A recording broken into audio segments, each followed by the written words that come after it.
તો આવતીકાલે દેશના 244 જિલ્લામાં એક સાથે મોકડ્રીલને લઈ કેન્દ્રીય ગૃહ સચિવની મહત્વની બેઠક. હવાઈ હુમલાની ચેતવણી માટે સાયરન વગાડીને સંચાલન, બ્લેકઆઉટ, સ્થળાંતર જેવી સ્થિતિ અંગેનું રિહર્સલ થશે. નાગરિકોને એલર્ટ કરવા માટે મોકડ્રીલનું આયોજન કરાયું છે. તો કટોકટીની સ્થિતિને પહોંચી વળવા માટે મોકડ્રીલ કરવામાં આવશે.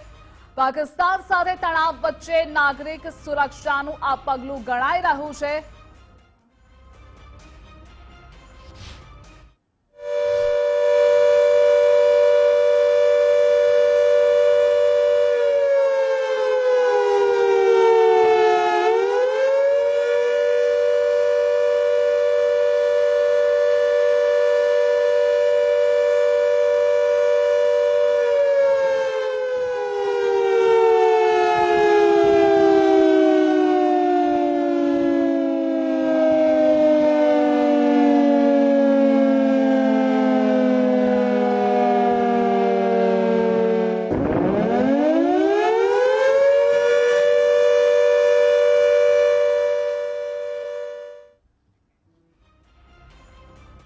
આવતીકાલે ગુજરાતના 15 જિલ્લામાં મોકડ્રીલ થશે. કેન્દ્રીય ગૃહ મંત્રાલયે મોકડ્રીલનો આદેશ આપ્યો છે.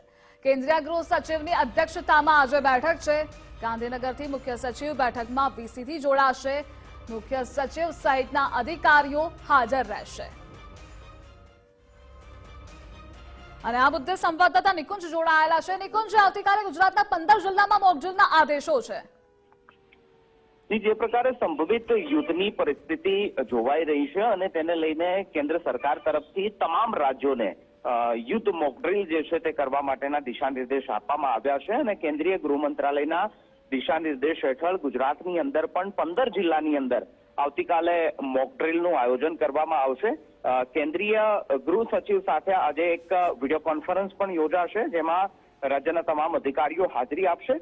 ગાંધીનગરથી મુખ્ય સચિવ સહિતના અધિકારીઓ આજે વિડીયો કોન્ફરન્સની અંદર જોડાશે.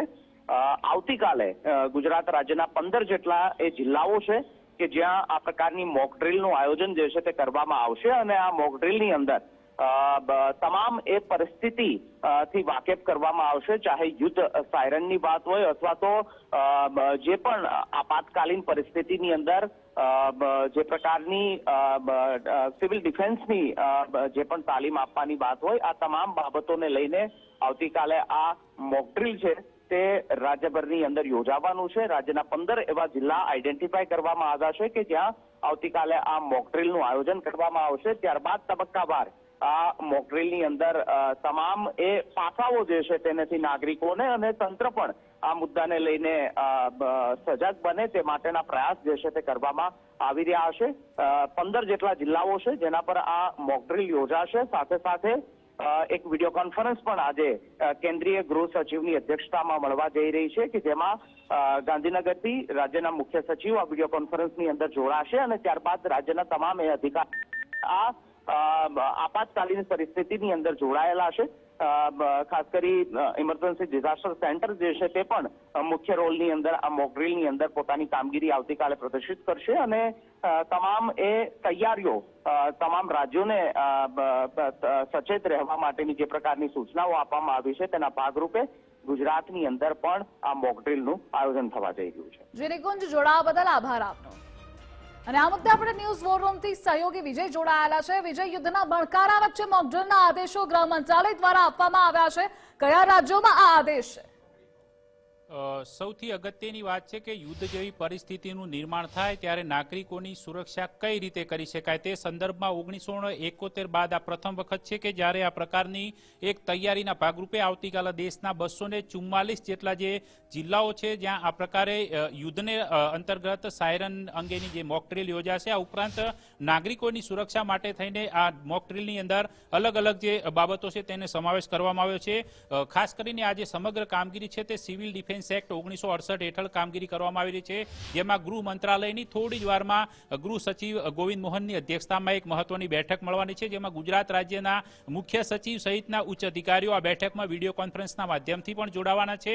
ગુજરાતની અંદર પણ 15 જેટલા જિલ્લાઓ જે છે આની અંદર સમાવિષ્ટ કરાયેલા છે. તે જિલ્લાઓની અંદર આ પ્રકારે મોક ડ્રીલનું આયોજન કરવામાં આવેલું છે. તેમાં એ જિલ્લાઓની યાદી ઉપર પણ આપણે એક નજર કરીશું કે જે સિવિલ ડિફેન્સ એક્ટની હેઠળ આવે છે, જેને ગણતરી પ્રમાણે આપણે જોઈએ તો જે યાદી યાદી છે યાદી પર પણ નજર કરીશું કે આખરે ગુજરાતના એ કયા જિલ્લાઓ છે કે જ્યાં આ પ્રકારની મોક ડ્રીલ યોજાઈ શકે છે. તેમાં 2 પ્રકારની કેટેગરી 1, 2 અને 3 એ પ્રકારે કેટેગરી પ્રમાણે જે જિલ્લાઓ છે તે રાખવામાં આવતા હોય છે, જે કેન્દ્રીય ગૃહ મંત્રાલય હસ્તગત આવે છે, જેને સિવિલ ડિફેન્સ ડિસ્ટ્રિક્ટ તરીકે ઓળખવામાં આવે છે. આની અંદર ખાસ કરીને ગુજરાત, રાજસ્થાન, પંજાબ, જમ્મુ કાશ્મીરના જે પાકિસ્તાન સરહદે આવેલા જિલ્લાઓની અંદર આ પ્રકારની મોક ડ્રીલ પર વધુ ભાર મૂકવામાં આવશે, કારણ કે જો કોઈ પણ વિપરીત પરિસ્થિતિ સર્જાય છે તો તે અરસાની અંદર અહીંયા રહેતા જે નાગરિકો છે તેમની સુરક્ષાને વધુ સુનિશ્ચિત કરી શકાય અને યુદ્ધની પરિસ્થિતિની અંદર આ પ્રકારે કોઈ મહત્વનું પગલું ભરી શકાય. તો ગુજરાતની જે કેટેગરી આવે છે તેમાં કેટેગરી 1માં સુરત, વડોદરા અને કાકરાપારનો સમાવેશ થાય છે. આ ઉપરાંત જે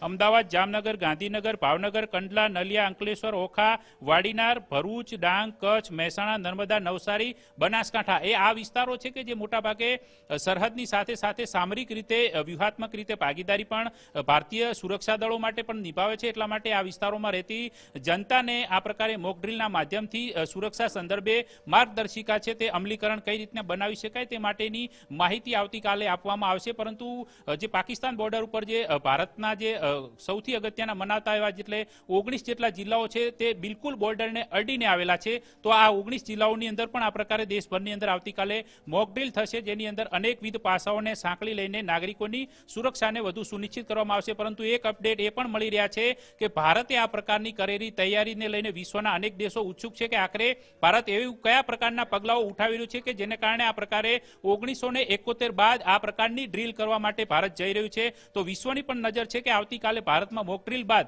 કોઈ મોટું પગલું ભરવાની જો સરકાર તૈયારી કરી રહી છે તો તેના સંદર્ભમાં તેની રણનીતિના ભાગરૂપે આ પ્રકારનું આયોજન હોય તે પ્રકારનો મત નિષ્ણાંતો વ્યક્ત કરી રહ્યા છે હાલમાં. જે વિજય જોડાવા બદલ આભાર આપનો.